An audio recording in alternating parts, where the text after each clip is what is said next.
Únicamente aquellos objetos que han sido importantes para las personas en vida pueden contarnos historias, las cuales podemos mantener vivas en el presente. Es por eso que me hace creer que este sudario era lo más importante para don Tristán. Cuentan que en el año de 1700, procedente de las Islas Filipinas, llegó el comerciante don Tristán de Alsucia en compañía de su hijo, llamado del mismo nombre.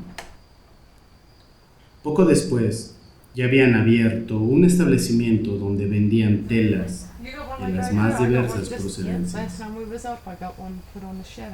Al paso de los meses, el comercio prosperó.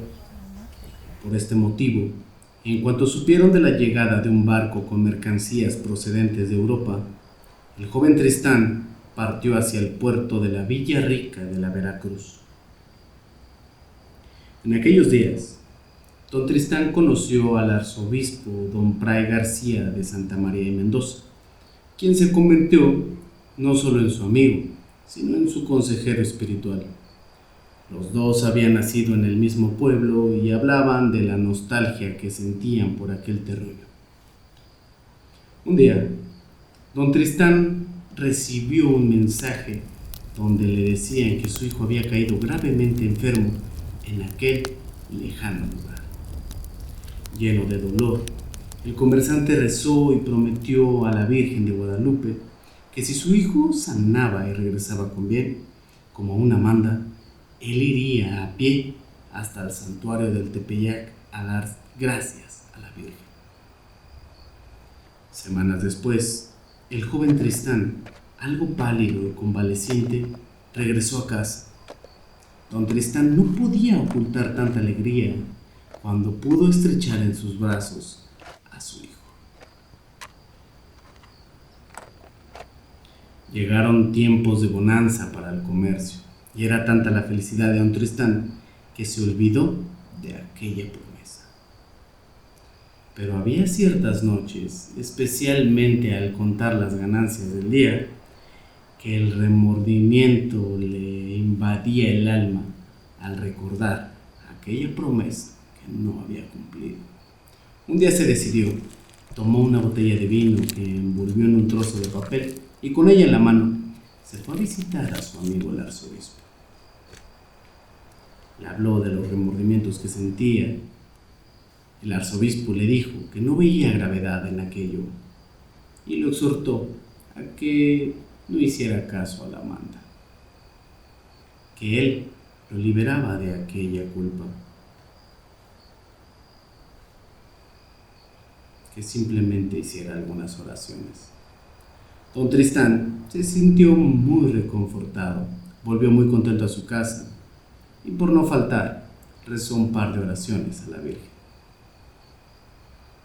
El arzobispo tenía la costumbre de ir cada 12 de mes a celebrar misa al santuario de Guadalupe.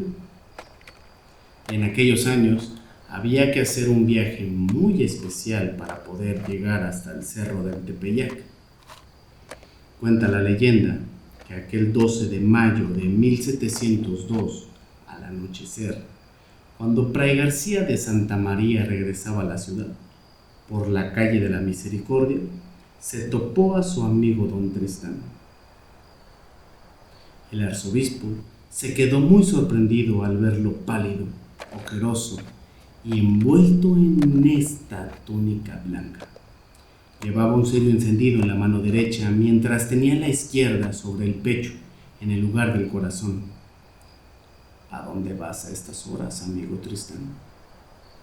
A cumplir con la promesa de dar gracias a la Virgen, respondió el comerciante con voz hueca y tenebrosa.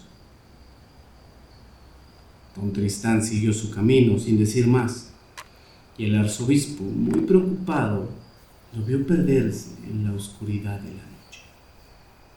Aquel hombre más bien parecía un cadáver que un ser viviente. Esa misma noche, el arzobispo, después de hacer algunas diligencias, pensó en ir a visitar a su amigo para preguntarle por qué había decidido en ir a visitar a la Virgen a esas horas, cuando él ya lo había relevado de la obligación. Cuando llegó a la casa del comerciante, se encontró con una escena terrible. Entre 4 cirios estaba la caja mortuoria donde yacía don Tristán. Tenía el rostro tan pálido como cuando lo había visto en la calle. Llevaba el mismo sudario y tenía las manos cruzadas sobre el pecho. A su lado, el joven Tristán lloraba desconsolado. En ese momento, el obispo supo que unas horas antes había hablado con un alma del difunto. Lleno de terror, se hincó y rezó con fervor por el eterno descanso del alma del que fuera su amigo. En el vecindario corrió la noticia de la repentina muerte del comerciante, y con el paso del tiempo comenzó a circular una leyenda que decía que por las noches, en la misma calle donde estuvo su comercio, se veía a don Tristán envuelto en un sudario, con una vela en la mano derecha y la otra sobre el pecho. Muchas personas aseguraban haberlo visto como alma en pena mientras rezaba en voz baja y pedía perdón a la Virgen.